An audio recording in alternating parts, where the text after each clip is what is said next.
আল্লাহ রাব্বুল আলামিন ডাকেন, এ বান্দা, খুন করেছিস ফিরে আয়, জিনা করেছিস ফিরে আয়, হত্যা করেছিস ফিরে আয়, চুরি করেছিস ফিরে আয়, কুফরি করেছিস ফিরে আয়, সুদ খেয়েছিস, ঘুষ খেয়েছিস, মদ খেয়েছিস ফিরে আয়, এসে আমার দরবারে চোখের পানি ফেল, আমার দরবারে কাঁদাকাটি কর। ইন্নাল্লাহা ইয়াগফিরুয যুনুবা জামিআ ইন্নাহু হুয়াল গফুরুর রহিম। আমার দরবারে চোখের পানি ফেলে কাঁদ, আমি রব্বুল আলামিন জিন্দেগীর গুনাহ মাফ করে দেব। সুবহানাল্লাহ কোন, সুবহানাল্লাহ কোন। আমার কাছে কাঁদ, চোখের পানি ফেল। আল্লাহ রাব্বুল আলামিনের কাছে বান্দার দুইটা ফোঁটা বেশি প্রিয়। একটা হলো জিহাদের ময়দানে যে রক্ত ফোঁটা দেওয়া হয়, এটা আল্লাহর কাছে প্রিয়। আর আল্লাহর ভয়তে গুনার জন্য লজ্জা করে, অনুশোচনা করে বান্দা যখন চোখের পানি ছেড়ে দেয়, আল্লাহর কাছে এটা অত্যন্ত প্রিয়। নবীজি বলেছেন, বান্দা যখন গুনার ভয়তে, আল্লাহর ভয়তে, জাহান্নামের ভয়তে অনুশোচনা করে যখন চোখ দিয়া পানি ছেড়ে দেয়, ওই চোখের পানি নাকের অর্ধেক আসতে না আসতে আল্লাহ রাব্বুল আলামিন বান্দারে মাফ করে দেন। আল্লাহ বরদাস্ত করতে পারেন না যে বান্দা কান্দু। আমার ভাইরা, আল্লাহর রহমত এই পৃথিবীতে, আল্লাহর রহমতকে 100 ভাগ করা হয়েছে। আল্লাহর রহমতের কত ভাগ? এই 100 ভাগের 1 ভাগ সারা পৃথিবীতে ছড়াই দেওয়া হয়েছে। আর 99 ভাগ কার কাছে? আল্লাহর কাছে। একটা ভাগ দুনিয়া ছড়ানো হয়েছে আদম আলাইহিস সালাম থেকে নিয়ে এই পর্যন্ত, এখান থেকে নিয়ে কিয়ামত পর্যন্ত পৃথিবীতে যত মানুষ আসবে, যত প্রাণী আসবে, তাদের মধ্যে প্রাণী জগতেও গাবি তার বাছুরকে ভালোবাসে ঠিক কিনা, হাতি তার বাচ্চাকে ভালোবাসে ঠিক কিনা, মুরগি তার বাচ্চাকে ভালোবাসে কিনা, প্রত্যেক মাই তার সন্তানকে ভালোবাসে মানুষের মতো। এই ভালোবাসা, এই স্নেহ, এই মমতা, এই করুণা, এই মহব্বত একটা ভাগ দুনিয়ায় দেওয়ার পর আপনি আর আমি যতটুকুন ভাগে পেয়েছি, সেই মহব্বতে, স্ত্রীর মহব্বতে অস্থির, মায়ের মহব্বতে অস্থির, সন্তানের মহব্বতে অস্থির। এখন চিন্তা করেন, একটা ভাগ সারা পৃথিবীতে বিতরণ করার পর যেটুক পেয়েছি, তাতে যদি এত মহব্বত হয়, তাহলে এর 99 ভাগ মহব্বত যে আল্লাহর কাছে জমা আছে, এই বান্দার জন্য তার কত মহব্বত, এই বান্দার জন্য কত করুণা, কত মহব্বত, কত দয়া। এজন্য আল্লাহ রাব্বুল আলামিন বলেছেন, নাব্বি ইবাদি আন্নী আনাল গফুরুর রহিম। আমার নবী, সুসংবাদ দিয়ে দাও, বান্দাদেরকে শোনায় দাও যে আমি আল্লাহ তাআলা ক্ষমাশীল আর দয়াবান। হুজুর কাঁদতেছিলেন, হযরত ওমর রাদিয়াল্লাহু তাআলা আনহু এসে দেখেন হুজুর একা কাঁদতেছে। হুজুর জিজ্ঞেস করছেন, হযরত ওমর জিজ্ঞেস করলেন, হুজুর আপনি কাঁদেন কেন একা একা? হযরত ওমর বলেন, আমি যখন প্রশ্ন করলাম, নবীজি বললেন, আমার কাছে কিছু আগে জিবরাইল এসেছিলেন। জিবরাইল এসে আমাকে বললেন, আল্লাহ পাক বলেছেন, হে আমার নবী, ইসলামের ভিতরে থেকে যে সমস্ত মানুষগুলো ইসলামের ভিতরে থেকে চুল আর দাড়ি পাকায় দিছে, কিয়ামতের দিন এই লোকগুলারে আমি শাস্তি দিতে আমার শরম হবে। হযরত ওমর বলেন, হুজুর উম্মতের জন্য কত বড় খোঁজ খবর এটা, আর আপনি কাঁদতেছেন। হুজুর বলেন, ওমর তুমি জানো না, আমার কান্নার কারণ ভিন্ন। আমার কান্নার কারণ হলো যে আল্লাহ রাব্বুল আলামিন কিয়ামতের দিন দাড়ি চুল পাকা বান্দারে শাস্তি দিতে শরম করবেন। সেই দাড়ি চুল পাকা বান্দাগুলি আল্লাহর সাথে নাফরমানি করতে শরম করে না। আমি এই লজ্জায় কাঁদতেছি।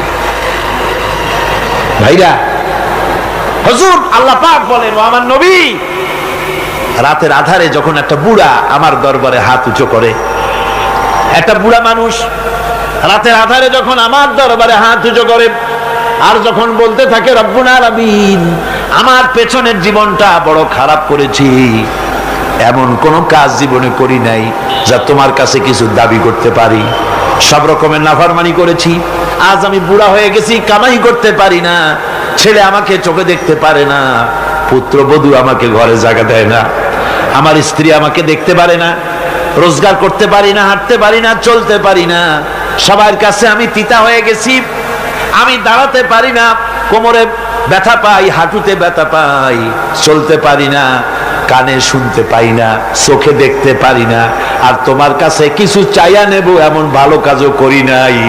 এইভাবে যখন বান্দা কাঁদতে থাকে আমার দরবারে, ও আমার হাবিব আমার রহমতের দরিয়ায় জোশ মেরে যায়, আমার শরম হয় এই বুড়াটারে কেমনে খালি হাতে ফিরাইয়া দেই।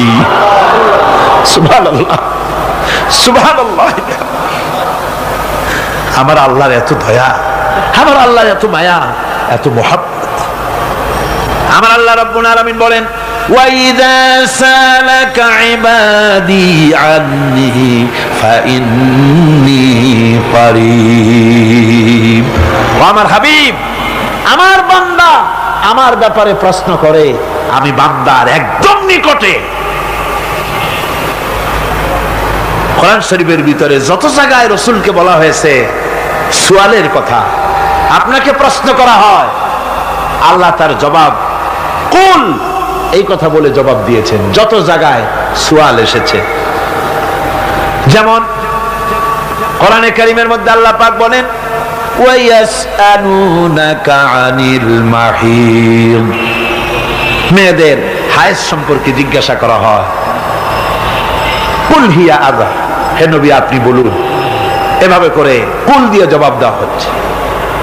আবার প্রশ্ন করা হচ্ছে, ওয়ায়াসআলুনাকা আনিল আনফাল, এই গনিমতের মাল সম্পর্কে হুজুর আপনাকে, হে নবী আপনাকে প্রশ্ন করা হয়। আল্লাহ কুল দিয়া জবাব দিলেন, আল্লাহ বলেন আপনি বলেন। ওয়ায়াসআলুনাকা আনিল খামরি ওয়াল মাইসির, আল্লাহ পাক বলেন নবী আপনারে প্রশ্ন করা হয়, কুল ফিহিমা ইসমুন কাবীর, আল্লাহ কুল দিয়া বললেন তুমি বলো। আবার বলা হলো, ওয়ায়াসআলুনাকা আনিল আহিল্লা কুল হিয়া মাওয়াকিতু লিন্নাস, ও নবী আপনাকে প্রশ্ন করা হয় চাঁদের ক্রমবর্ধমান এবং ক্রমহ্রাস, এই যে বাড়ে আর কমে, পূর্ণিমা হয় অমাবস্যা হয়, কেন হয় আপনি বলুন। কুল, আপনি বলেন এটা আমি অর্থ এবং সময়, বছর আর দিন গণনা করার জন্য পৃথিবীবাসীদের জন্য বিনা পয়সায় একটা ক্যালেন্ডার বানাইয়া আকাশে ঝুলাই রেখেছি। এভাবে যত জায়গায় এসেছে আপনাকে প্রশ্ন করা হয়, তত জায়গায় আল্লাহ জবাব দিয়েছেন কুল আপনি বলেন। গোটা কোরআন শরীফের ভিতরে এই একটি মাত্র জায়গা যেখানে বলা হয়েছে আপনাকে প্রশ্ন করা হয়, আল্লাহ এখানে বলতে পারতেন কুল আপনি বলেন, আল্লাহ তোমাদের নিকটবর্তী, এভাবে জবাব হয় নাই।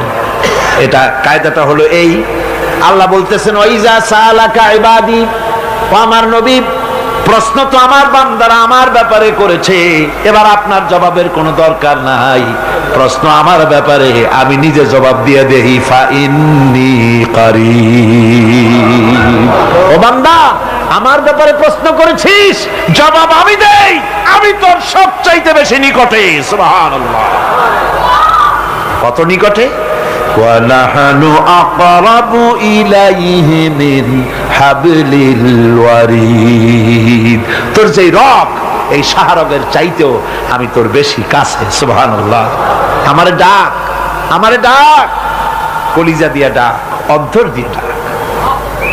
মনের থেকে মানুষ যদি ডাকে, মুখের ডাক আর মনের ডাক এক জিনিস নয়।